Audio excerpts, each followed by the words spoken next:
राहुल गांधी कन्याकुमारी से कश्मीर की भारत जोड़ो यात्रा पर निकले हैं, लेकिन गोवा में कांग्रेस के 11 में से 8 विधायकों ने कहा है कांग्रेस छोड़ो, बीजेपी को जोड़ो। मेरे साथ कांग्रेस की प्रवक्ता सुप्रिया श्नेत हैं। 11 में से 8 विधायक आपके बीजेपी के पाले में चले गए हैं, क्या प्रतिक्रिया है पार्टी? मुझे ऐसा लगता है कि ये जो ऑपरेशन कीचड़ है, इसको आप ऑपरेशन जो भी कहना चाहिए, मेरे हिसाब से ये ऑपरेशन कीचड़ है, जहां पर प्रलोभन, जहां पर सत्ता की लोलुपता, मुझे नहीं पता एजेंसी से डराकर जो काम कराया जा रहा है, ये एक्चुअली घबराहट और बौखलाहट दिखाता है भारतीय जनता पार्टी की। हमारी भारत जोड़ो यात्रा में जो जनसंवाद राहुल जी कर रहे हैं, जिस तरह से लोग उनसे आके मिलकर समस्याओं का जिक्र कर रहे हैं, समाधान की बात कर रहे हैं, जो जनसैलाब उमड़ रहा है, उसके चलते भाजपा घबरा गई है। पहले 5 दिन तो ये हुआ कि भैया क्या खा रहे हैं, क्या पहन रहे हैं, कहाँ जा रहे हैं, किससे बात कर रहे हैं। फिर सुई जैसे होता है धर्म पे अटक गई, उससे भी नहीं बात बनी, तो अब ये कर रहे हैं। मुझे लगता है ये डाइवर्जन और डिसइंफॉर्मेशन का कैंपेन है। हम इससे डरने वाले नहीं हैं। देश तो जुड़कर रहेगा और देश उन्हीं मुद्दों की समाधान और बात करेगा जिसको हम उठा रहे हैं, और वो है महंगाई और बेरोजगारी।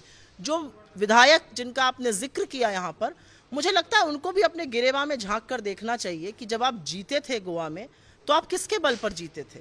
आपको क्यों जिताया था गोवा के लोगों ने? आपको जिताया था क्योंकि भाजपा को परास्त करना था। आप तो आज उनके मत को झुठलाकर उनके खेमे में, उनकी गोदी में बैठने जा रहे हैं। लेकिन मैं ये पूछूंगा मैम कि जो 40 उम्मीदवार गोवा में आपने उतारे थे, सबको आपने वफादारी की कसम खिलाई थी धर्मस्थलों पर जाकर, और ये पहली बार गोवा में नहीं हुआ है। आखिर सवाल ये उठता है, क्या कांग्रेस को चिंतन नहीं करना चाहिए कि उनके विधायक हर राज्य में क्यों टूटते हैं, और गोवा में बार बार ऐसा क्यों होता है कि आप अपने विधायकों को नहीं संभाल पाते? नहीं, मुझे नहीं लगता हर राज्यों में टूटते। मैं इस आक्षेप को बिल्कुल नहीं मानती हूँ। मैंने पहले भी कहा था कि आज विपक्ष की राजनीति करना बहुत मुश्किल है, और इसलिए मुश्किल है कि आपके पीछे, आपके परिवार के पीछे, आपके मित्रों के पीछे ईडी, सीबीआई, इनकम टैक्स छोड़ दी जाती है, उससे डराया जाता है। आपको पैसे का प्रलोभन बहुत दिया जाता है, कुछ लोग इसमें प्रभावित हो जाते हैं। आपको सत्ता की लोलुपता दिखाई जाती है। लेकिन मुझे लगता है कि राजनीति में जो भी व्यक्ति है, सार्वजनिक जीवन में, अगर आपका उद्देश्य सिर्फ पैसा कमाकर किसी भी तरह सत्ता में बने रहना है, तो शायद जैसा इन लोगों ने किया वैसा होता है। लेकिन कहीं तो विचारधारा भी साबित करनी होती है, और हमारी और भाजपा की विचारधारा में जमीन और आसमान का, दिन और रात का अंतर है। तो कैसे सहज हो जाते हैं ये लोग वहां जाकर, ही अपने आप में सवाल है। वही मैं फिर से पूछूंगा कि क्यों कांग्रेस के विधायक, कांग्रेस क्यों अपने विधायकों को नहीं संभाल पाती? ये सवाल, ये तंज केजरीवाल भी कर रहे हैं। केजरीवाल तो जी देखिए, ऐसा है, पहले अपनी विचारधारा बताएं। जब दिल्ली रक्त रंजित होता है तो मौन धारण कर लेते हैं। गुजरात जाते हैं, ड्रग्स पर एक शब्द नहीं बोलते हैं। शराब के घोटाले में यहाँ फंसे हुए हैं। गुजरात जाते हैं, बलात्कारी रिहा होने पर एक शब्द नहीं बोलते हैं।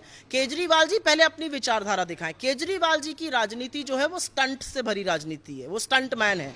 केजरीवाल जी की राजनीति 500 करोड़ ऐड पे खर्चा करने वाली राजनीति है। केजरीवाल जी वाहियात बातें करके राजनीति करते हैं। मुद्दों की बात करिए ना। आप महंगाई और बेरोजगारी पे बात नहीं करते हैं। आप क्यों बी टीम बनने को तैयार हैं? आप बनिए ए टीम, मुद्दों पे बात करिए, आइए लड़िए हमसे। आप भाजपा के पिछलग्गू बने रहते हैं। आप उत्तराखंड जाते हैं, आप गोवा जाते हैं, क्यों? क्योंकि वहां पर भाजपा की हालत पतली थी, उनको जिताना आपने सुनिश्चित किया। तो कोई क्यों ना ये माने कि आप भाजपा के इशारों पर चलते हैं। तो गोवा में कांग्रेस को झटका तो लगा है, लेकिन पार्टी कह रही है कि भारत जोड़ो यात्रा की कामयाबी से बौखलाकर बीजेपी ने गोवा में इस ऑपरेशन को अंजाम दिया है। कैमरा पर्सन दीपक चौधरी के साथ जैनेंद्र, एबीपी न्यूज, दिल्ली।